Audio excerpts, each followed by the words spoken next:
Hello, croeso. So, who remembers those bloody fantastic big slabs of pizza you used to get in school? It's really like thick dough, cheese, tomato sauce, and they would be stacked high. They were definitely stacked high in the freighter in Ysgol Ystrad next to the pile of sausage rolls. So that was a perfect break time snack for us back in school. So we're going to try and recreate that style of pizza, but we're going to take it up a few notches. So we've taken a bit of guidance from the Detroit style pizzas, where they cook them in big rectangular pans like this. And the best thing about these pizzas is you stuff loads of cheddar cheese around the edge. So when that cooks, you get this lovely cheesy, quite solid crust. You get this lovely cooked cheese, and then the best thing is you'll all be fighting over the corner pieces then, so who gets the one with the cheesiest crust. So we'll just crack on.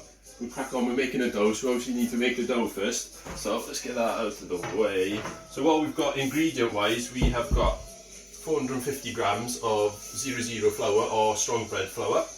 We've got 9 grams of sea salt.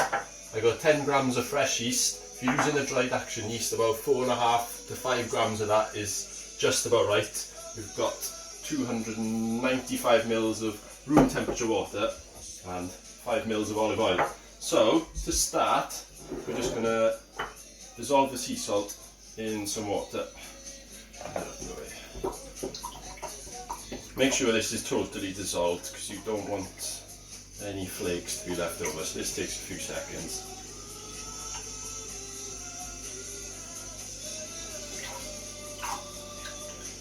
And we've got a bit of a soundtrack today, so we're listening to Mung by the Super Furry Animals.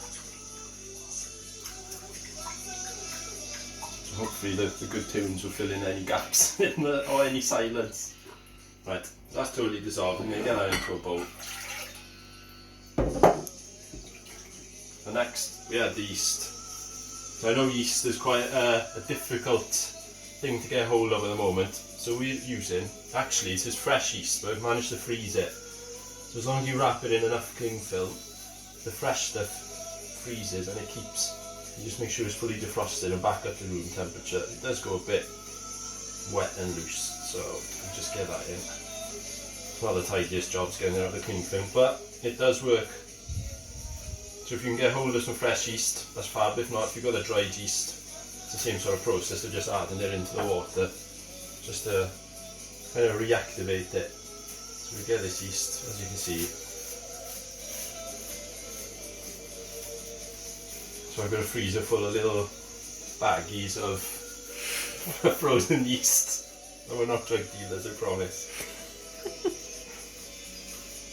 There we go. So we just mix all of that in nicely. And the next bit is just to gradually add the flour. So we don't want that dough to be really heavy and really thick and stodgy. So the idea is to try and get as much air in it as much as possible. So we just gradually add the flour. If you add it all in one go, you'll end up with like a heavier, stodgier dough. So that's not what we want. It's going to be quite like a thick dough. It's going to be a couple of inches thick. So we want that dough to be nice and light.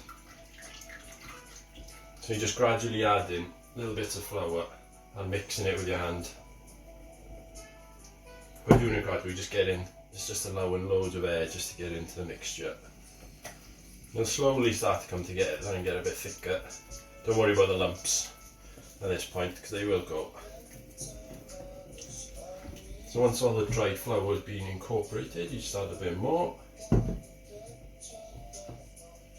you just keep mixing.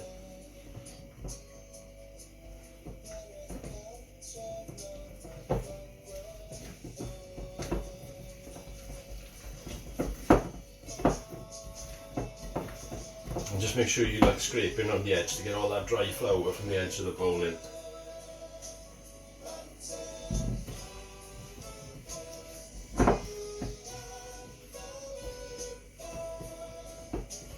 So you can start once it all starts coming together in a little dough ball, you can start just folding it in, making sure you just mix in all that dry flour.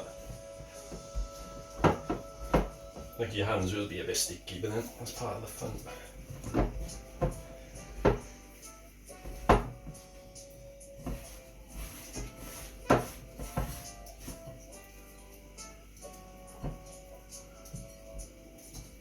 There's the last of the flour going in.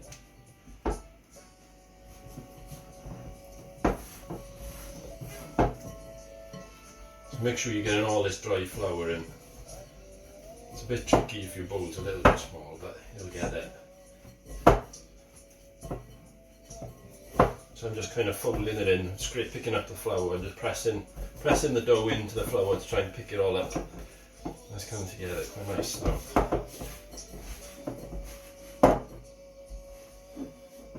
Then once you're happy you've got most of the flour up, just pop it onto the surface.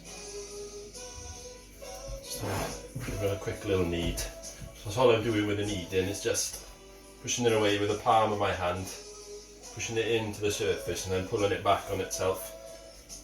Turning it, push away, turn. So we're just trying to get all the flour mixed in best we can, yeah. Make sure you're trying to get all the bits off your fingers.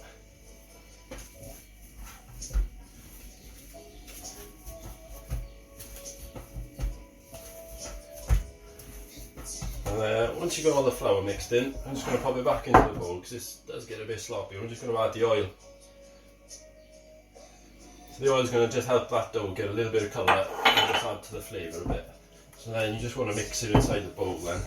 Make sure you don't lose any of the oil.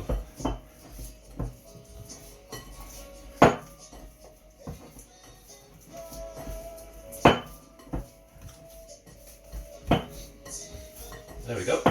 Once all that's mixed in, we just pop it back up. And this is where you can turn pizza making into part of your daily exercise during lockdown. You're just going to knead it properly now, give it a good knead for about 10 minutes. So if you just watch, I'm just pushing away with one hand, pulling it back, turning it. So then you just got to power away, you get a bit of a sweat on, it'll be worth it in the end. So just give it a good little knead for 10 minutes. And we'll see you in a bit.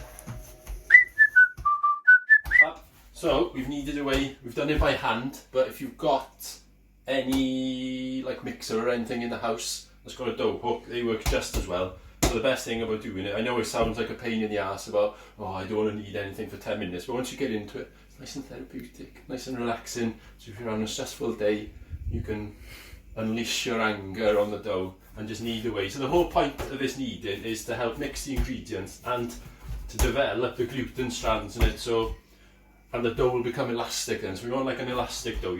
When you first start mixing it and kneading it, you'll find that it's quite tough and it'll tear, but as you work through those 10 minutes, you'll start to realise it becomes a stretchy dough, and it feels a bit lighter as well, so you don't want anything too dense. So we've kneaded away.